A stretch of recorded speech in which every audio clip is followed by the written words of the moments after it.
F, F5.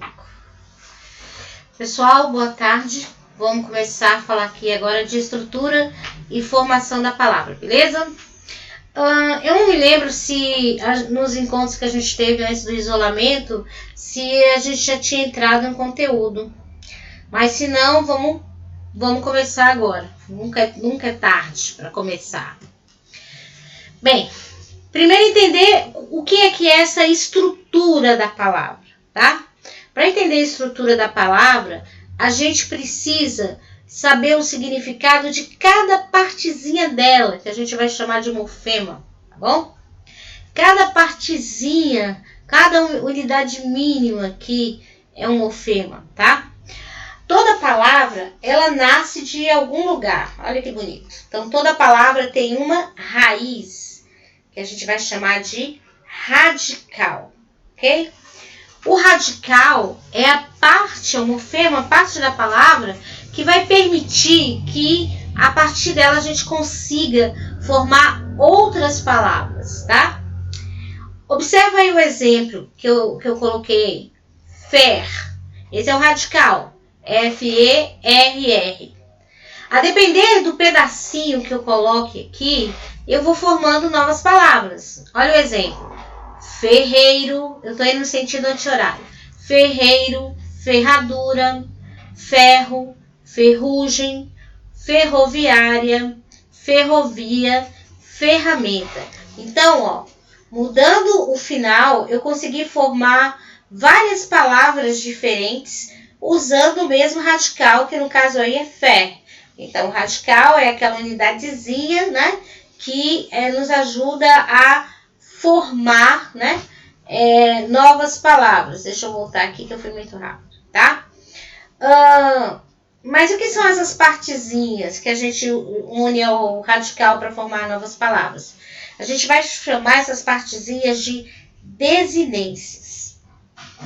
Nós separamos as palavras na língua portuguesa em dois grupos. A gente tem as palavras, os verbos, e a gente tem aquilo que não é verbo, que a gente vai chamar de nome, tá? Então, substantivo, adjetivo, advérbio, numeral, conjunção, interjeição, pronome, todas as outras classes gramaticais, vamos denominá-las como nome.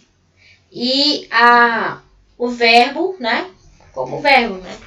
Então, a gente vai ter dois tipos de desinência. A gente vai ter as desinências que formam verbos ou suas derivações, que são as desinências verbais, e a gente vai ter a desinência que vai formar os nomes, que a gente vai chamar de desinência nominal, ok? Para juntar esse radical a essa desinência, geralmente tem ou uma vogal ou uma consoante, que a gente vai chamar vogal ou consoante de ligação. A gente costuma também chamar de vogal temática, tá? Então, a vogal temática, ela faz a ponte do radical com a desinência. Agora sim, a gente vai para outra página. Aqui, formação das palavras. Bem, como é que uma palavra pode surgir? Ela pode não surgir de uma outra, então ela vai ser chamada de palavra primitiva, tá? Mas a partir dessa palavra primitiva, a gente vai poder formar novas palavras. A essas novas palavras, a gente vai chamar de palavra derivada. Então, por exemplo, a palavra livro é primitiva, mas livreiro, livraria, é derivado de livro, derivou dessa palavra, ou seja, possui o mesmo radical, mas mudou aí os seus afixos, né, que são as desinências, tá? A gente tem também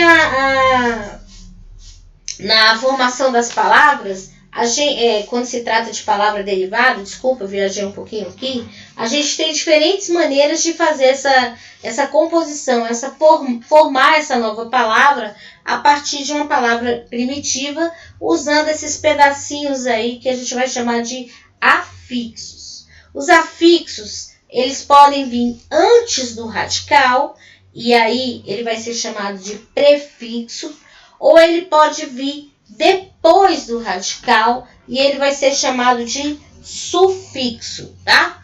Às vezes, uma palavra, ela pode ser formada pelos dois. Ela pode ter um afixo, ela pode ter um prefixo e um sufixo ao mesmo tempo. E aí a gente vai ver as diferenças, né, de quando essa situação ocorre, tá? Quando formou uma palavra ou não. Outra forma da gente montar uma palavra seria juntando pedacinhos de palavra ou juntando duas palavras, né? São as palavras compostas. A palavra composta é formada a partir de duas palavras primitivas. No exemplo aqui, ó, couve-flor, observa que nenhuma das duas palavras perdeu pedacinhos, perdeu morfemas. Então, couve-flor está separado por hífen. Mas na palavra seguinte, pontapé, né? Seria ponta a pé ou ponta de pé. Então, houve perda de morfema. Então, a gente diz que elas se aglutinaram. Um outro exemplo de palavra formada por aglutinação é petróleo, né? Pedra mais óleo, vinagre, vinho mais ogre, planalto, plano mais alto, pernilongo, perna mais longo, né? Por justa posição, a gente tem pé de moleque, a gente tem... deixa eu pensar em outra aqui, tô pensando em um passatempo, entre tantas outras, tá? Então, formação de palavras, a gente tem as palavras derivadas, que vão ser formadas quando a gente pega o radical da palavra primitiva e une a elas os afixos, que são os prefixos e os sufixos, ou quando a gente pega duas palavras primitivas, né, e compõe uma palavra composta. Isso pode acontecer por justa posição, quando nenhuma das partes perde morfemas, perde pedacinhos, ou por aglutinação, quando uma das partes perde um pedacinho, ok? Aqui é um quadro explicativo que eu achei muito interessante, achei que ele resumia bem essa situação aqui da formação de palavra, da ideia de estrutura para vocês, tá? Então, o que é um radical? Radical é a parte invariável da palavra, perdão. Então, planta, plantinha, plantação. Observa que a parte vermelha, que é o radical, ele se mantém igual, independente da palavrinha ali que a gente formou, tá? Vogal temática é a vogal que se junta ao radical ali, preparando o radical para receber a desinência. Então, olha lá, ó. Planta, plantação, nos dois casos ali, a nossa vogal temática é o A, tá? Tema, normalmente é quando a gente une o radical mais a vogal temática. Tá? Menino, menina. Desinência nominal de gênero, isso é interessante. Como eu falei para vocês, a gente tem dois tipos de desinências. As desinências verbais e as desinências nominais. Verbal, tudo que se refere ao verbo, e nominal, as outras classes, né? Principalmente substantivo, adjetivo. No caso das palavras que sofrem flexão, né, de gênero, número e grau, a desinência ela vai nos dar justamente isso. Desinência nominal de gênero, masculino, feminino, de número, plural e singular, e desinência de grau, né? Aumentativo, diminutivo e grau normal. Nos exemplos ali, a gente tem desinência nominal de gênero, menino, menina. Desinência nominal de número, meninos, plantas, tá? Desinência verbal de número pessoal. Aí já é uma outra história, a gente já está falando de verbo. As desinências verbais, normalmente, eles nos dão a desinência modo temporal, dizendo qual o modo que aquele verbo foi conjugado. Se foi no indicativo, no subjuntivo, no imperativo. Qual o tempo, né? Pretérito, presente ou futuro, tá? Ele também nos dá a ideia de número e pessoa. Se foi a primeira, segunda, terceira pessoa, singular ou plural. Então, a desinência do verbo, que é aquele pedacinho que se une ao verbo mais a vogal de ligação para formar novas derivações desse verbo, nos dá a ideia de modo, tempo, número e pessoa, ok? Por exemplo, aí na tabelinha que eu passei para vocês, tá? Desinência verbal de número pessoal, né? Indicador de conjugação verbal do tempo. Então, plantamos, tá?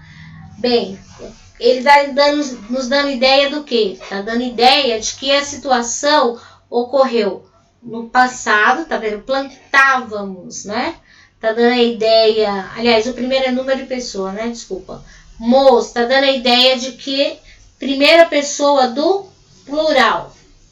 Embaixo a gente tem desinência verbal de modo temporal, que indica justamente o modo e o tempo. Então, plantávamos, está dando ideia de quê? De que está no indicativo, né, que é a certeza do fato, e plantávamos, pretérito imperfeito, que é aquela ação inacabada. Começou, mas não terminou, tá? Então, voltando aqui, porque eu me embolei um pouquinho, desinência verbal de número pessoal. Ele nos diz o número e a pessoa, né, no qual esse verbo, essa derivação do verbo aí ocorreu. Plantávamos, primeira pessoa do plural. Plantamos, também primeira pessoa do plural.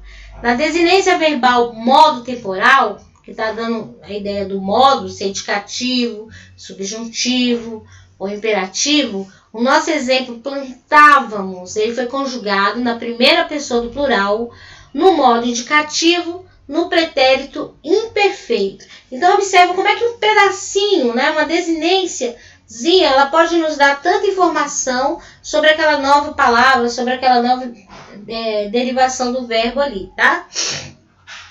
Prefixo. O que é um prefixo? Prefixo e sufixo, como eu falei, são os afixos, que são justamente as desinências, aquilo que se liga ao radical, né, para a formação de novas palavras. O prefixo ele é usado no início da palavra, antes do radical. Por exemplo, prejulgar, antiterror. Então, observa aí ó, que os dois prefixos foram colocados antes. E é importante verificar que quando você coloca, no caso ali das duas situações, prejulgar e antiterror, que formaram uma nova derivação da palavra e ao mesmo tempo passam ideias, né, diferentes. Julgar é fazer juízo de algo, prejulgar é antecipar o juízo de algo, né? Anti, da ideia contrária, né? Da ideia de contra o terror. E sufixos, o que são sufixos? São acessórios que a gente vai usar no final da palavra.